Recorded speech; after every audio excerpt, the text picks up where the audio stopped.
Ito kami ngayon sa lokal namin, nagsisit up kami ngayon ng silya para sa pag-umpisa ng umpisa ng worship ngayong umaga. Yan. Ito open na yung silya namin na sit up at hinihintay na lang namin yung adro para makapagsimula na kami. Kung sa bagay, maaga pa naman. Wala, makasasapit lang din ng alas 4 ng umaga. Mag-start siguro to mga 4:30. Yan, hinanda lang namin ngayon yung mga silya na dapat upuan ng mga magdadalo. Nandito ngayon, may ilan pa lang na dumating. Yan. Yan, iba parating na rin yun ngayon, umaga.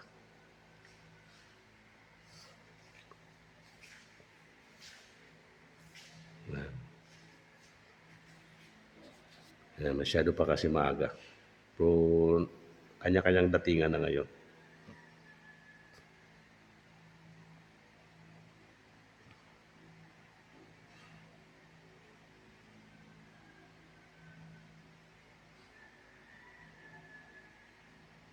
Mga dumalo na rito ngayon. Yan.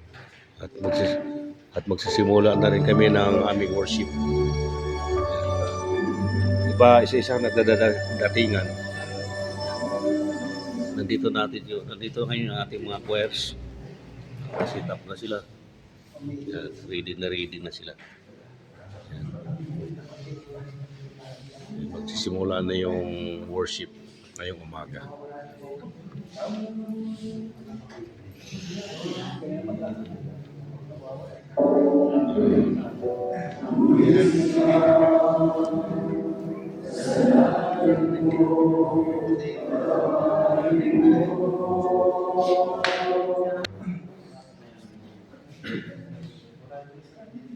Yan, merong dumadating na.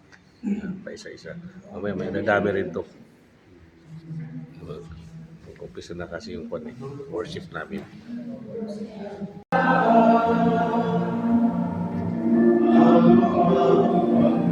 Nag-umpisa na yung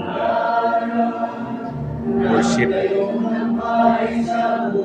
Meron ng isang awitan na inaandog ng ating mga choir. Cristo Jesus ating saligang, tunay na tunay, Iglesia ng Diyos kay Cristo Jesus sama, ay saligang, katotohanan,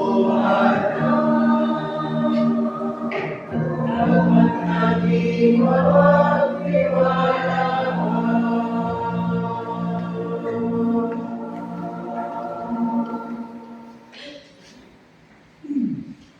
Pawipin po natin ang magbiyaya sa ating mga puso. Katatapos lang ng worship namin at kami pauwi na.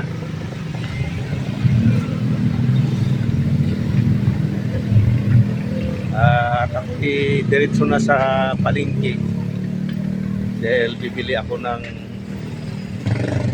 kakanggata kayong tinapa na panghalo sa langka aking gugulain.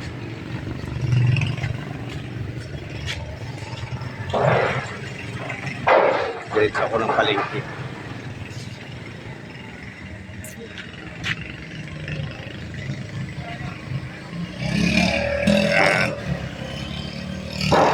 Lalakad ako dito sa kabahaan ng highway papuntang palengke.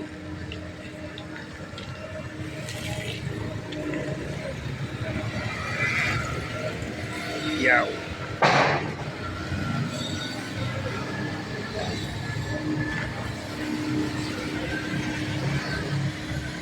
Highway aking kinadaanan.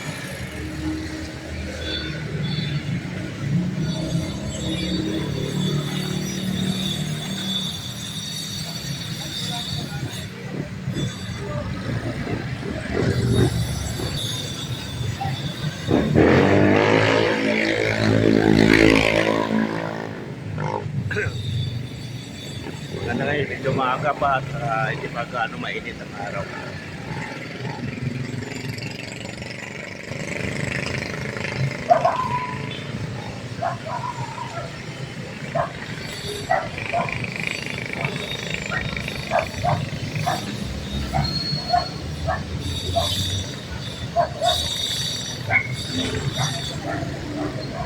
Nandito ako ngayon sa bilihan agad para sa paghalo kong langka.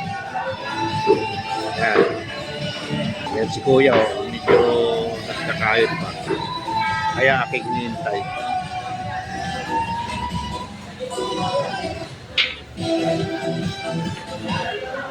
Gagawin pa ni Kuya. Ganda ka magdalawa. Titigain pa sa kanya yan, titigain pa.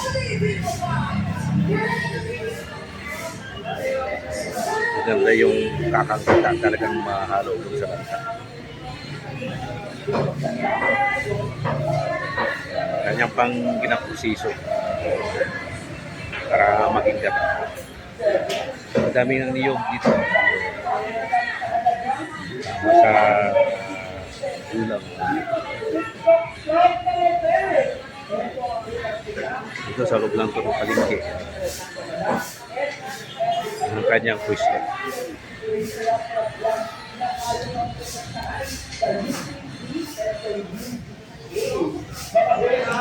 Titingnan ko kung anong proseso ang pagpiga niya dito ng gano'n. Ganyan ang ginagawa niya. Yan. Nasalang sa isang pang-ipit freeze. Kinayot na gala. Kanyang ginagawa.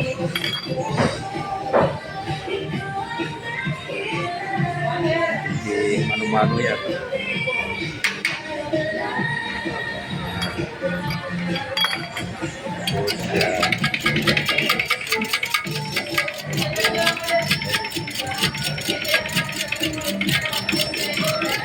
Sunjak para maigit. Kanya na proseso ni Kuya sa paggawa.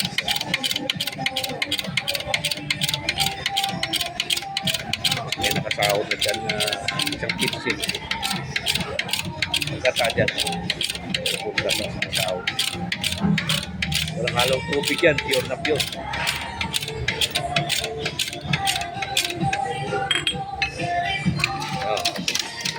Tapos na siya.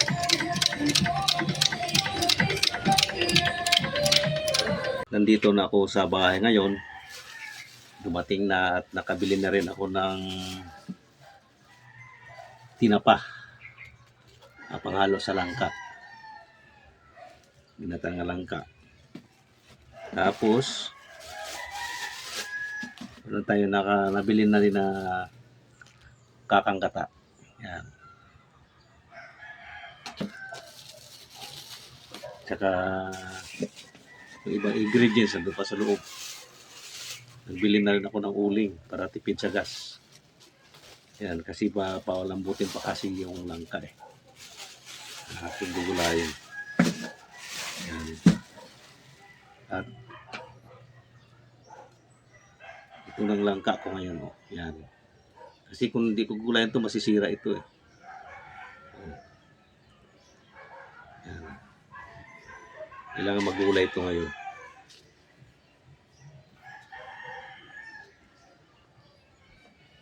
Medyo lumambot na nga yung dulo. Yan. Kasi sira siya. Dito lang siguro. Dito lang ako sa matigas siguro ako kukuha. Yan.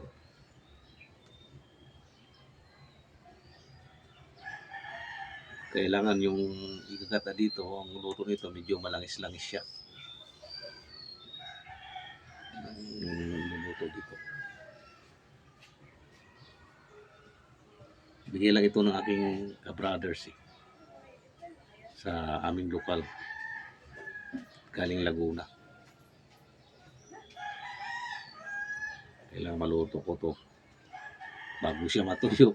Kailangan maluto ko siya kasi 3 araw na at dito sa bahay. Ngayon ko lang maasikaso. Ay.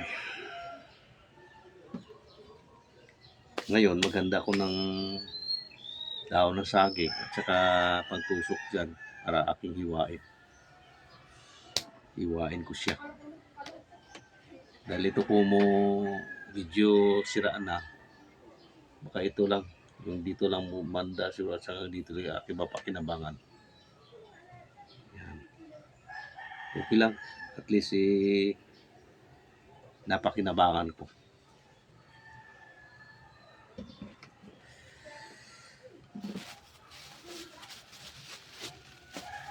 Yan.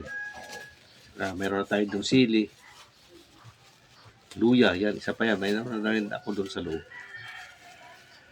Ang aking ihalo. Kasama yan sa ihalo ko.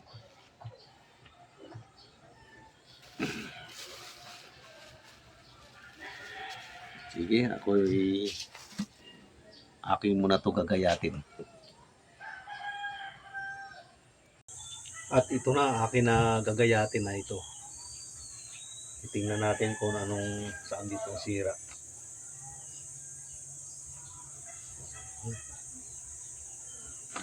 Malambot na ito.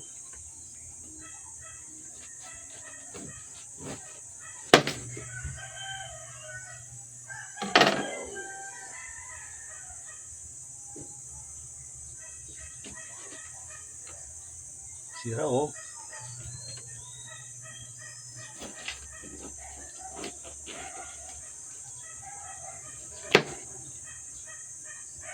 Yan. So ito lang mapakinabangan natin. Yan. Dahil itong kaputol ay sira na. Yan. Ito na pakinabangan ko. Yan.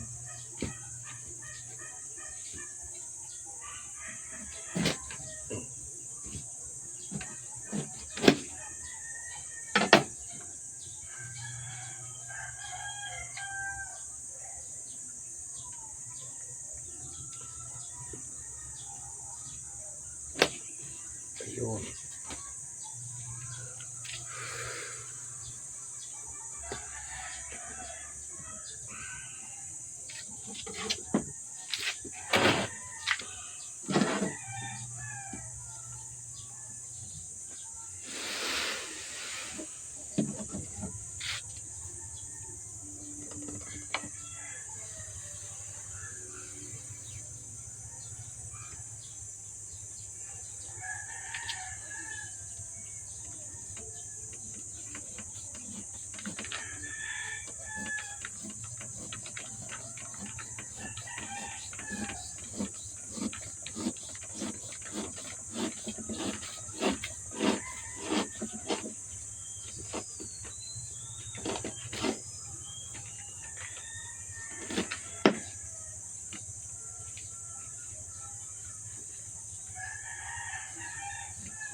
Tanghali na.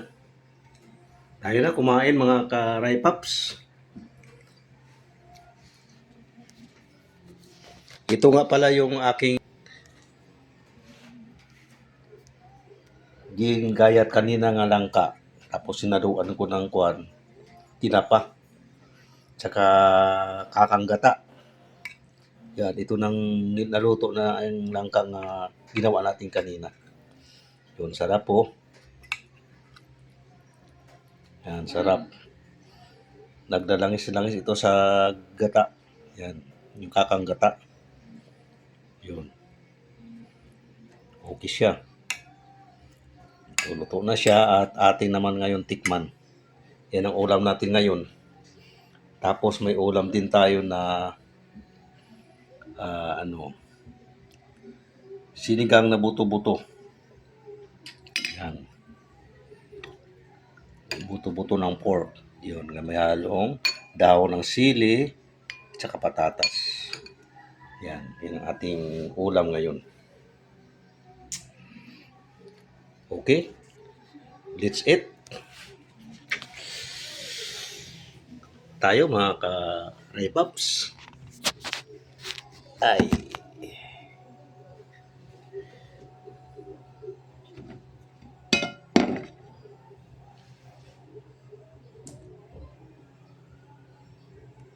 Kain na tayo mga ka-Rai Paps.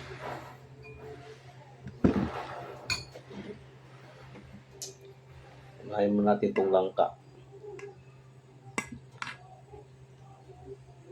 Yun, matikman man lang.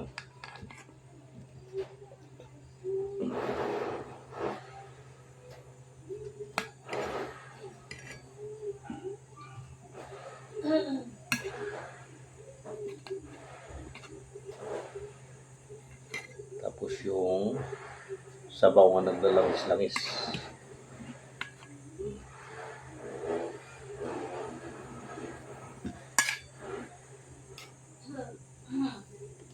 Siya.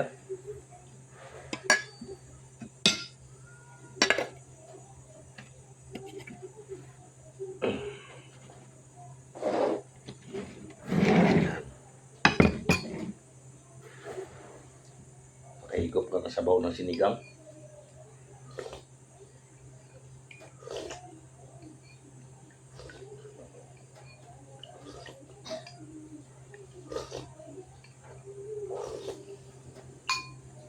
Suwabe.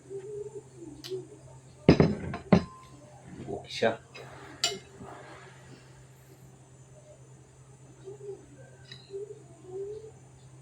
Yan, matikpan yung linoto kong langka.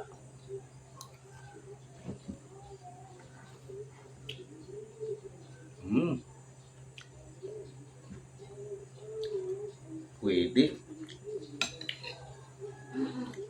Naramdaman mo yung kakanggata.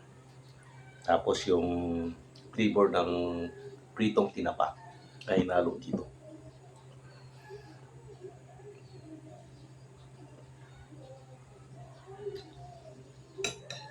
Mabuti naman, hindi nasayang yung kaputol na langka. Taba kinabangan ko pa. At siya na rin ang kinakain ko ngayon.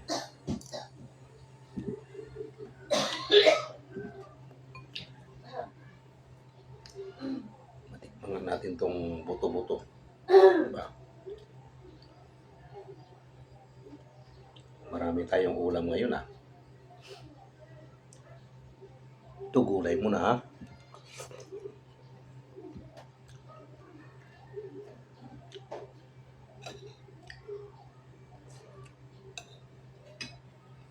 Medyo mainit. Yan.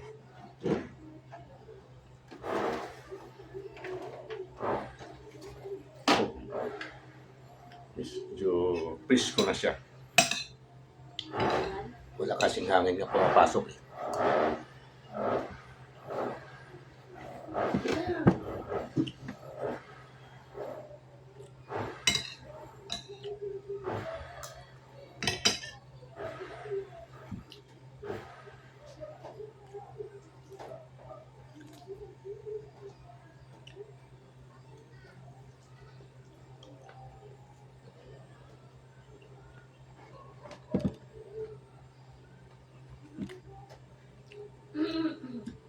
rin pala itong linuto kong langka dito sa sinigang ng buto-buto.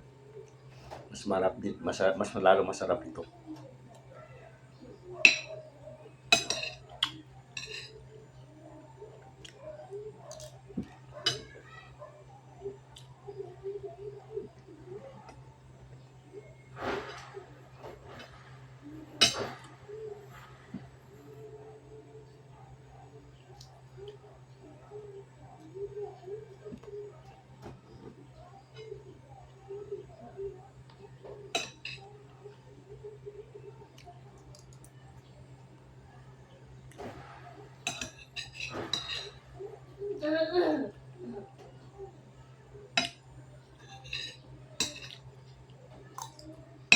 Mm.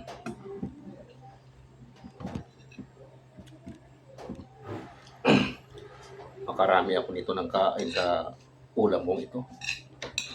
Masarap kasi yung langka eh.